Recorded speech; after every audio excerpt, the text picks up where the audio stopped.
अस्सलामुअलैकुम दोस्तों, मैं हूं राव कमर रिजवान और आप देख रहे हैं मेरा यूट्यूब चैनल।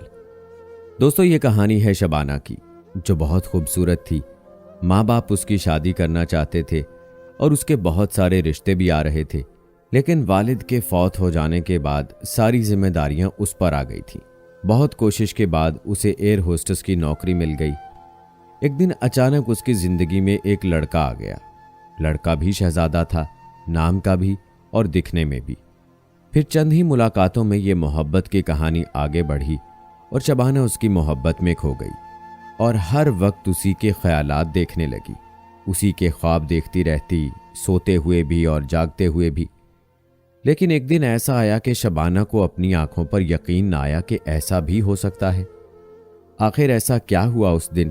क्या शबाना की मोहब्बत उसे मिल पाएगी या ये मोहब्बत का रोग उसकी जिंदगी तबाह कर देगा? बताएंगे आज की वीडियो में, तो इस कहानी को आखिर तक लाजमी देखिएगा। अगर आपने अभी तक मेरा चैनल सब्सक्राइब नहीं किया तो अभी सब्सक्राइब कर लें, बेल आइकॉन को भी प्रेस कर दें ताकि आने वाली तमाम वीडियोस आप तक बर वक्त पहुंचती रहें। तो चलिए शुरू करते हैं आज की कहानी। मैं खूबसूरत थी, बहुत रिश्ते आते थे, मगर मैं इनकार कर देती थी। एक बेवा माँ और छोटी बहन मेरे पाँव की जंजीरें थीं। छोटी भी पड़ रही थी। उन दोनों की कफालत के लिए ही मैंने शादी का ख्याल तर्क करके मुलाजमत का फैसला किया था। कई जगह अप्लाई किया, कहीं कामयाबी ना मिली। इंटरव्यू देकर आती, उम्मीद बन जाती, लेकिन फिर नाकामी का मुंह देखना पड़ता। हर जगह सिफारिश चलती थी।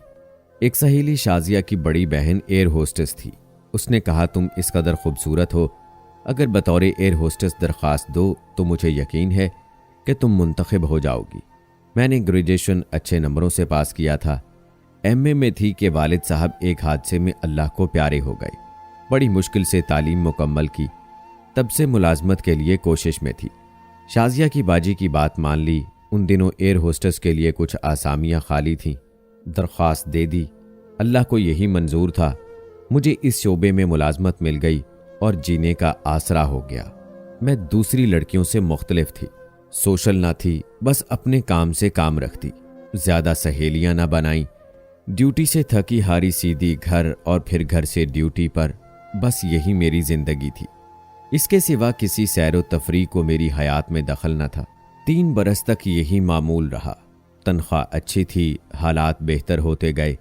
बहन ने मैट्रिक कर लिया, वो एक अच्छे कॉलेज में चली गई। अम्मी का भी इलाज होने लगा। एक दिन हस्बे मामूल ड्यूटी देकर मैं गेट से निकल रही थी कि एक मुसाफिर से टकरा गई। ये एक नौजवान था जो बहुत जल्दी में था। नौजवान के चेहरे पर शर्मिंदगी के आसार देखकर निगाहें नीचे कर ली।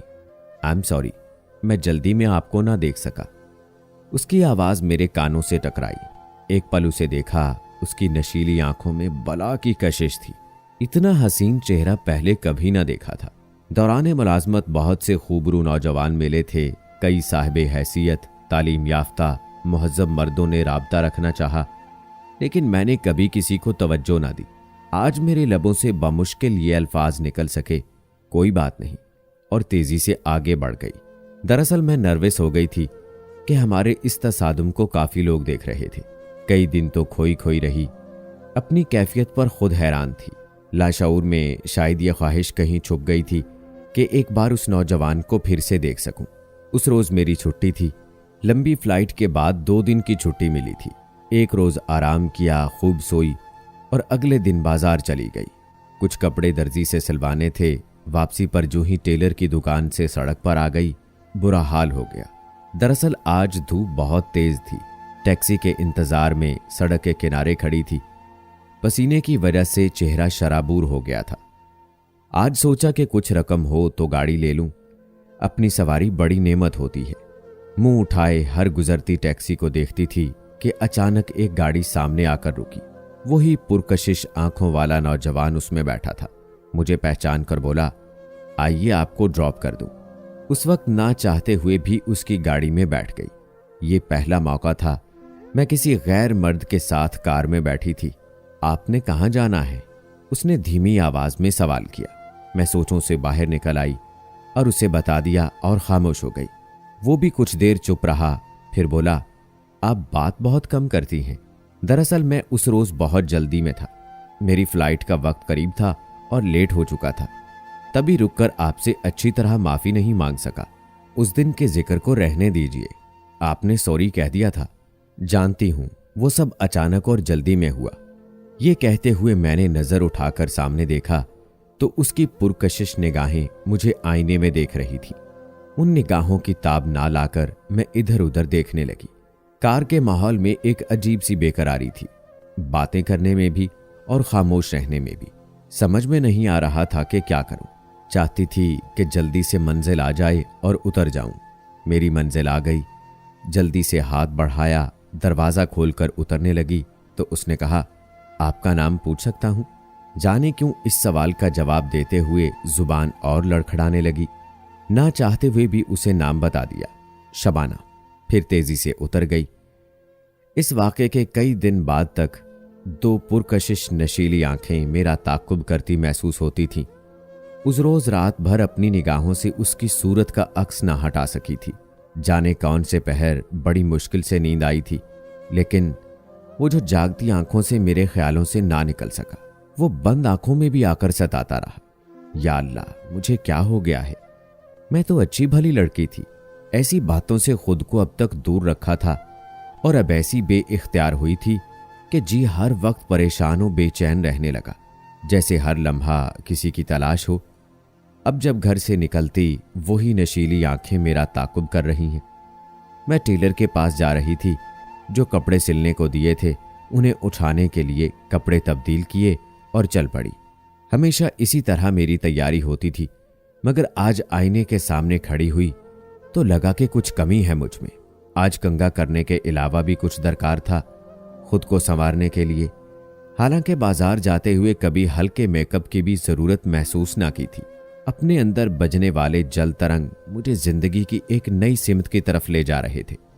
टेलर मास्टर की शॉप से सिले हुए कपड़ों का शॉपर उठाकर बाहर निकली तो उस जगह पर कदम रुक गए जहां से चंद रोज कबल मैं उस अजनबी नौजवान मुसाफिर की गाड़ी में बैठी थी। मुझे लगा जैसे आज भी वो नौजवान यहां आ जाएगा और कहेगा, आइए आपको ड्रॉप कर दूं। अभी इसी ख्याल में खो गई थी कि उसकी मानूस और धीमी आवाज कानों से टकराई, आइए आपको ड्रॉप कर दूं। मुझे अपनी आंखों पर यकीन ना आया। क्या मैं कोई सपना देख रही थी? ये मेरा जज्बा दिल था या महज इत्तफाक कि आज फिर वो मेरे सामने था।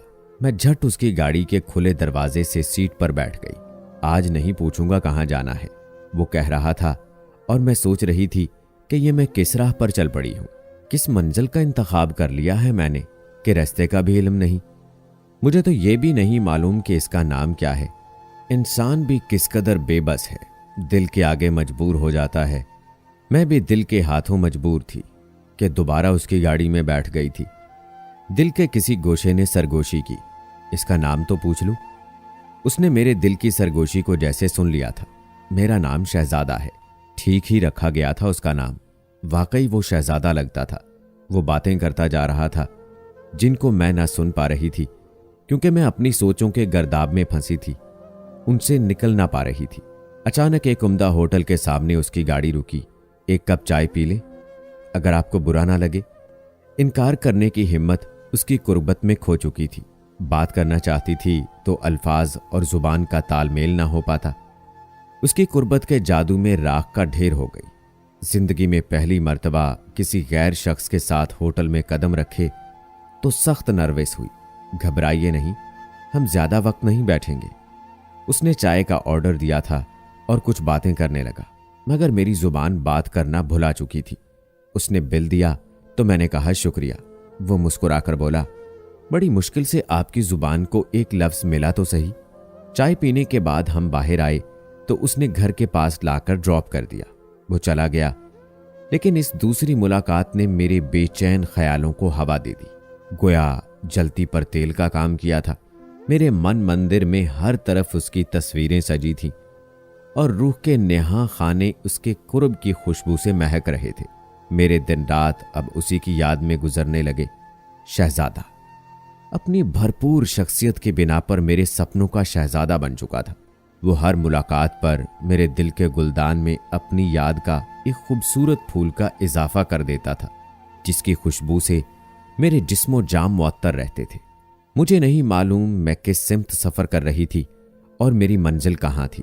शहजादे ने कभी जुबान से न कहा कि मैं तुमसे मोहब्बत करता हूँ, क्या तुम मुझसे शादी करोगी।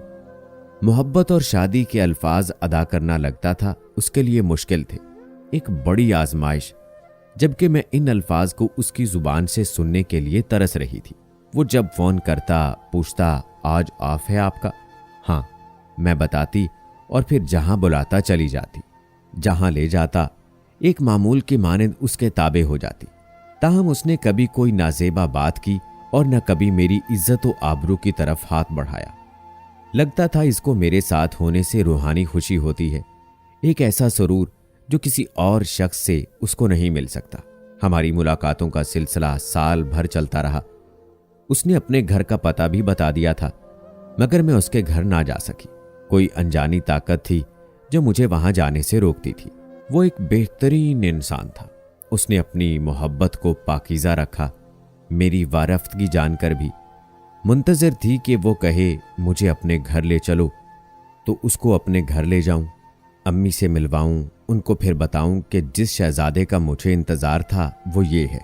अपने घर जाने का हसीन ख्वाब आंखों में बसाए मैं उससे मिलती रही। किसी लड़की के लिए इससे बहुत खूबसूरत और कीमती और कोई ख्वाब हो ही नहीं सकता। जब लड़की जवानी की दहलीज पर कदम रखती है तो उसकी आंखों के चिलमन पर यही ख्वाब सितारा बनकर झिलमिलाने लगता है। अब मैं शादी के ख्वाबों में खोई ड्यूटी पर जाती, शहजादे का तसव्वुर मेरे साथ होता, दुआ करती अल्लाह करे आज फ्लाइट पर वो जा रहा हो, मुझे जहाज में भी उसका चेहरा नजर आ जाए, वो तमाम सफर में मेरे साथ हो, मेरे सामने उसका मुखड़ा रहे। बिल आखिर दुआ कबूल हो गई। उस रोज जब मैं फ्लाइट पर थी और मुसाफिरों को खुश आमदीद कह रही थी तो अचानक शहजादा सामने आ गया। मेरी मुस्कुराहट में सच्ची खुशी भर गई और मैं उसे खुश आमदीद कहने वाली थी कि उसके पीछे एक खातून नजर आई। शहजादे ने उसके हाथ से बैग थाम लिया था। वो एक 2.5 साला बच्चे की उंगली थामे था। तभी झुककर मेरे शहजादे ने बेटे को उठा लिया। खुश आमदीद के अल्फाज के साथ लबों पर आई मुस्कुराहट टूट गई। दिल मुरझा गया। उसमें सजे गुलाब के फूलों की पत्तियां बिखर गईं। समझ गई कि मोहब्बत और शादी के ये 2 अल्फाज इसके लबों से क्यों ना निकले। ये लफ्ज किसी और से कहना वाकई उसके लिए आजमाइशी तो थे।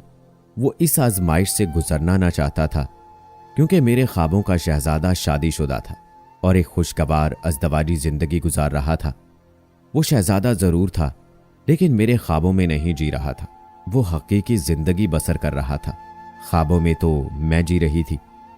अपने ख्वाबों में मस्त जब उसकी कुर्बत पाती, अपने मुस्तकबिल के खूबसूरत महल तामीर करने लगती। कभी ये ना पूछा कि तुम शादीशुदा तो नहीं हो। मैं मोहब्बत की राह पर इतना आगे निकल गई थी कि लौट जाने के सब दरवाजे बंद थे मेरे लिए। मगर अफसोस कि मैं उस सफर पर एक साए के साथ निकली थी। गिरे हुए आंसू उठाए नहीं जाते और कमान से निकला हुआ तीर वापस नहीं आ सकता। ये अच्छी तरह जानती थी, फिर भी अपने जज्बात पर काबू ना पा सकी। आंखों से आंसू बहने को बेताब थे। वो अपनी शरीके हयात के साथ आगे बढ़ता गया और फिर अपनी मखसूस नशिस्तों पर दोनों पास पास बैठ गए। ये एक दर्दनाक मंजर था मेरी निगाहों के लिए, और ये एक हौलनाक परवाज थी जिसमें मेरा सब कुछ लुट गया। मेरे ख्वाब, मेरी दुनिया की हर खूबसूरत शय। खाली हाथ घर पहुंची तो आंसुओं पर काबू ना था। मां ने रोने का सबब पूछा, उनको कुछ ना बता सकी। इस दर्द को अब उम्र भर मुझे अकेले ही सहना था। मेरे ख्वाब मुझे धोखा दे गए थे। सपनों में उलझकर मैंने अपना सब कुछ तबाह कर दिया था। कुछ दिनों बाद फोन की घंटी बजी। ये शहजादा था जो कॉल कर रहा था, एक और मुलाकात करने के लिए शायद। दिल बहुत तड़पा, मगर मैंने फोन ना उठाया। घंटियां बजती रहीं। मैंने फोन कनेक्शन ही निकाल डाला। मैंने इस ताल्लुक को बहुत समझ लिया। लोहे की जंजीर जाना, हालांकि वो कांच का गुलदान ही थी जिसमें उसकी कुर्बत ने, मेरी खुशफहमी ने मिलकर प्यार के फूल सजा लिए। दिल अब चूर चूर हो चुका था। इन टूटे हुए टुकड़ों को समेटना, फिर से जोड़ना मेरे बस की बात ना रही थी। काश मैं उससे एक बार तो पूछ लेती कि तुम शादीशुदा तो नहीं हो, या फिर वो खुद मुझे बता देता तो मैं अपने घर के ख्वाब न सजाती। लेकिन शायद वो इस हकीकत को बताने से डरता था और मैं इस हकीकत को जानने से खौफजदा थी, वरना जरूर हम दोनों ही से कोई तो इस राज को खोल ही देता। अब सोचती हूं कि कसूर मेरा था या उसका। जिसका भी कसूर था, सजा तो मुझे मिली। इसके बाद फिर कभी मैं अपने मन के गुलदान में किसी की मोहब्बत का फूल ना सजा सकी। ये गुलदान आज भी खाली है और ये दिल अब तक वीरान है, हालांकि इससे मिले अब तो 40 बरस होने को है।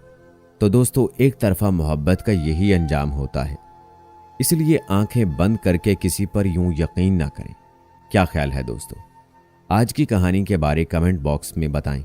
मिलते हैं अगली वीडियो में, तब तक के लिए अल्लाह हाफिज।